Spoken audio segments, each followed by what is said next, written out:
again by the film's co-director, Vasarhelyi, and by one of the film's stars, Connor Roe.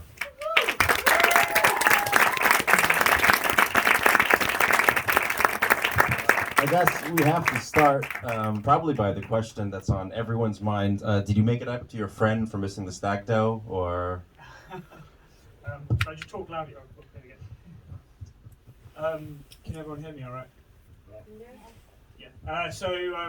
Thankfully we managed to get back in time for the wedding, and actually 3 of us were involved in it, and we were very insistent. We were back in the UK on the Friday, ready for the wedding on the Saturday, which was amazing to be there for, which was absolutely brilliant.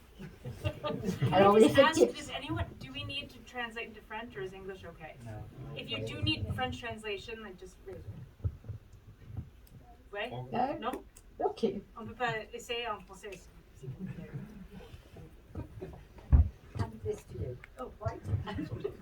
Well, I mean, you're keeping on with the same idea. You're in probably the most terrifying shot of the entire film. And over the image, there's you talking and saying that something like, I wrote it down, the panic is death. And they talk about the night. This would be somebody's nightmare. And so I want to open the question to both of you. What's it like to pursue that? I mean, a film obviously does what it can, but what's the actual feeling in the pit of your stomach when you're in such a moment like that? Wow, that's a great question. So for me, actually, cave diving is it's yoga, right? This is a first. Yeah. Let's hear Yeah. this. So it's actually really relaxing, ironically, because you go underwater in these environments and nothing else matters. You are solely focused on what you're trying to do there. And if it all starts to go horribly wrong, which it does happen sometimes, it's like, okay, that's cool. What'll be will be. I will do everything in my power to deal with this problem. And that was like a mindset that transferred so well into what we were doing in the rescue, in that, I will do everything in my power to deal with the problem in front of me, and I will deal with the consequences later. And what is it like for you as a filmmaker to engage with that? Well, I could just say personally, the thing I feared most was childbirth, and when it was happening, it just had to happen. There was no turning around. No, I mean, as a filmmaker, no, we're just trying to be respectful and trying to listen as closely as possible.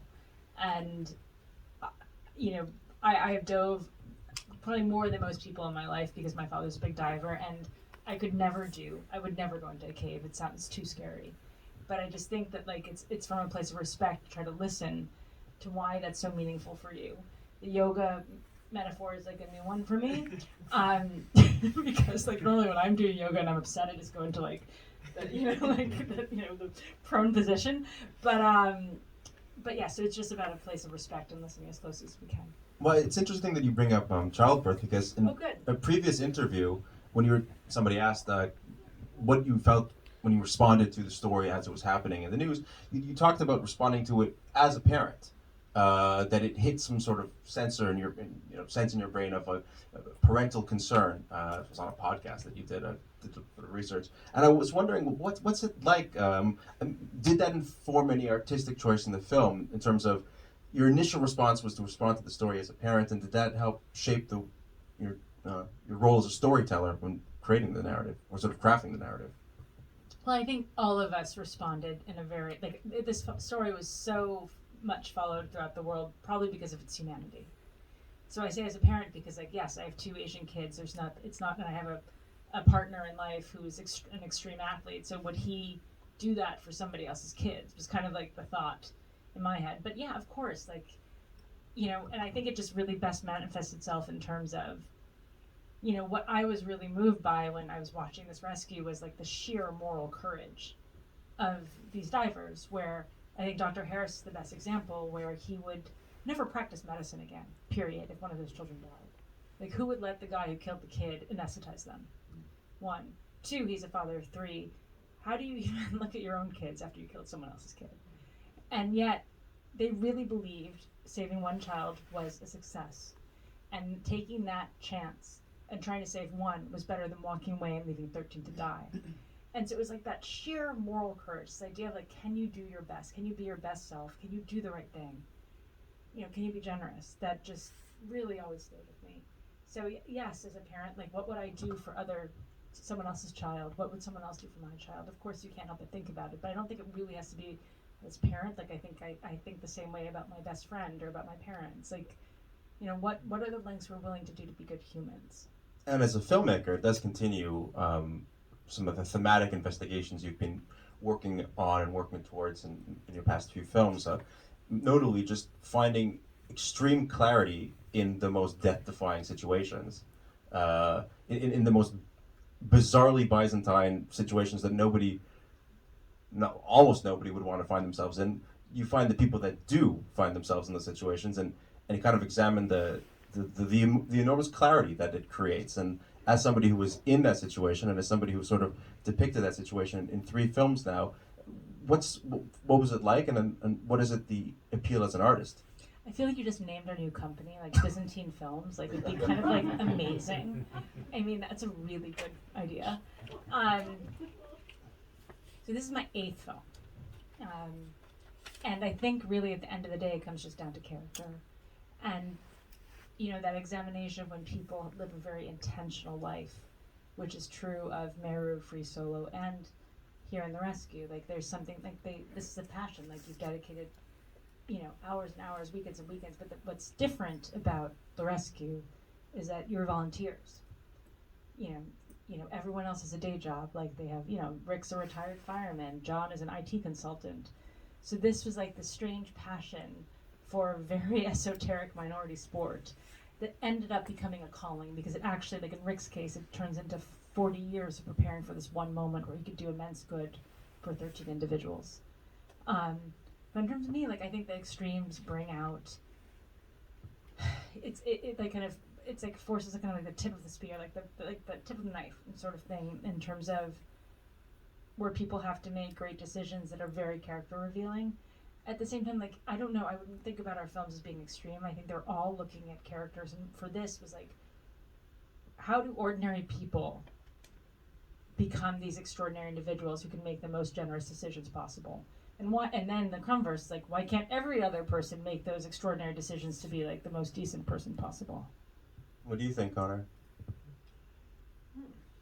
Answers. You got it. Nobel Peace Prize. If you can use the word Byzantine in there too, Well, like, so you talked about, like, it being a hobby, and it's what I use my spare time for, right? It's my evenings, my weekends, my holidays, a vast proportion of my income. Don't tell my wife. She knows. She does. But it's the opportunity to be involved in not only local rescue teams, but in this rescue, which has become such a huge part of my life now. I never thought, I kind of naively thought I'd come home and just crack on with life. I got that wrong pretty badly, I think. But to kind of give back to the community is such a great opportunity. Caving's a really niche thing where cavers tend to rescue fellow cavers. And so actually, to be able to go and help at this level was just, why wouldn't you, was the question. Why not, right? Why wouldn't you be going and helping and contributing towards this situation? Even if you could make one small difference, is that not a massive win, in my opinion? And that's why, when the shout came for me, I was like, yep, no problem. When am I flying? What am I doing? What kit do I need? Let's go. Let's do this and do it to the very best we possibly can, and bring those children back to their parents, right? That was fundamentally the whole point of what we were trying to do. In terms of like lifting the veil on movie magic, there's a number of recreations, and there's a number of found footage. And what's the ratio between found footage, and what's the ratio between recreations? And what was it like to recreate those events from a soundstage in England? Is that right? In London? Well, generally prefer not to kiss and tell. It's supposed to be funny. And so the reenactments are not, like, I don't really call them reenactments. So basically this, like, in nonfiction, the challenges or the obstacles define kind of the innovation. In fiction, like in a Hollywood movie, you can write a new scene to solve a problem. In nonfiction, I consider myself a journalist, and you're bound by the truth, and you're like, you've got a problem, and you have to find a way around. And kind of this film, like, the more extreme the problem, the kind of more horrible the question is, or like the more horrible the task is. At the same time, it's kind of fun, because that's what we do. And so in this case, not only were we not there for the principal, action, 2, there was like there was about 40 seconds of known footage from inside the cave, so there was no footage. So you have a great story, no footage. So reenactments were always kind of a reality. Like if you're gonna possibly try to illustrate the story, what are you gonna watch? It'd be reenactments or animation, and animation didn't seem like an option. And then you add to this like 10 really surly divers who are like really not interested in like acting. If you even say, like, we have like a British American thing going on where I'm like, reenactment is the better word, and they're like recreation because it doesn't say act, and I was like, no. Like, you know, like the Civil War reenactments, so there's people trying to do the same thing again, and they're like, no, but it says act, and I was like, no, okay, well, we've got an issue here. So I call them more demonstrations, where we were it was in the middle of the pandemic, it's October 2020, and we went to England because most of the divers were in England, and we were in a tank at Pinewood where James Bond is being shot in another tank, much bigger tank. Name checked in the movie, by the way. Yes, totally organically. I'm sure they're really conscious of us right now. They're like, that film. No time to dive. No time to dive. And the guys, they demonstrated what they did, and I have to say, like, not only did it solve a narrative problem in terms of providing us some visual imagery for it, but, you know, just as a filmmaker, I can conceptually understand a lot of things. I promise you, like, I'm working really hard to understand something, try to see something through your eyes. At the same time, like, we use real-time children who are actors on the tank, and when you watch someone bind a kid's hands behind their back, bind their feet together, and push their head underwater, that's when the sheer weight of the responsibility you guys were willing to take on hit me. And like, I remember the first time I saw it, I began crying, and like Jimmy's like, get yourself together. I was like, but I can't. Like, it was just, you know. And also, like, when they all showed up with their real equipment, and like, you know, Rick Stanton, he showed up, like, there are rips in his wetsuit, there's duct tape, there's mud, probably still from Thailand on it. I was like, no wonder the military had problems with accepting you, you know. So it's just the reenactments were about demonstrations, and then, but to answer your question, like, we had kind of embarked on this path with reenactments, and we, at the same time, in parallel, we'd always understood that maybe the Thai Navy SEALs had filmed, and it's a great story where basically the admiral of the Thai Navy SEALs is married to a very strong-willed woman who is a journalist, and the admiral's wife is the only person in the world who could have access to that cave. And I thought it was going to be, so anyway, so we negotiated with them over Zoom for 2 years to no avail. They said no in every way possible. And do you guys want me to speak slower? Because I'm speaking English, really? Right. And then it was only when I got my second vaccine, I went to Thailand. When was that? May 2021. So just to film was interject, like, what was it like to actually see the cave that existed only as a kind of a image, like a mythic image that you had been working on? What was it like to finally step foot into this place that it took up so much mental and artistic real estate for 2 years of your life? It was less about the mental and artistic real estate. It was more about, like, this is May. The kids got trapped in July. Am I really going to go into this cave? Like, I mean, it's like the worst type of news story. Like, filmmaker making film about trapped children gets trapped. Divers are called back. Would you come? We would have come back. I mean, Rick.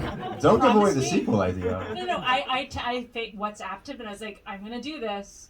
But the only way they got me to do it was by telling me that none of the other directors of other films had done it. So I was like, okay, fine, I'll go in. And it was amazing. You know, very simply, like, I understood instantly after 2 minutes why those children were in there. It is enchanting. It is a great adventure. It's a great, like, you know, if I had that cave in my backyard, I would go in. You know, it's kind of like your last swim of the summer, your last ski run of the season. You know, they know the monsoons are coming, so let's have our last adventure because it's really hot outside, and this is an amazing thing to be able to do. That said, I also, when walking in that cave, I was like, this is fucking impossible. Like, no, when you actually see it, the scale makes it so that you're like, this is like, this shouldn't have been possible.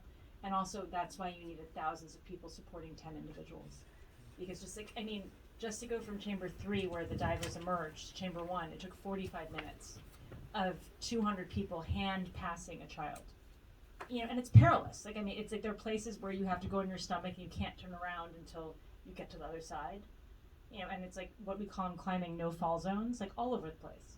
So just my main thing was like, I don't understand how anyone could do it. Well, there's a line in the film that I wrote down that says, "What does the impossible look like?" And that seems like might have been something that could encapsulate the entire experience of it. Yeah, you know, building on a little bit what Chai just said there about it being a massive team effort, you know, it's difficult to fathom in your head the number of people involved in this, you know, not just on site in the cave, but also back here in the UK and in other countries as well. You know, or you know, yeah, everywhere. You know, for example, Josh got driven from the airport to his house and back again. You know, people had to give up their time and do that, right?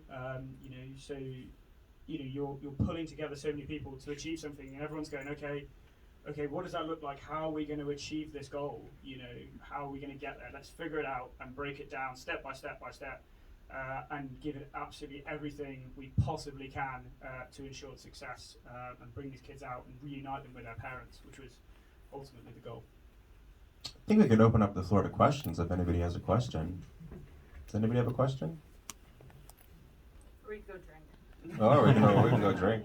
Any questions? Yes. I was just curious in regards to the reenactment scenes.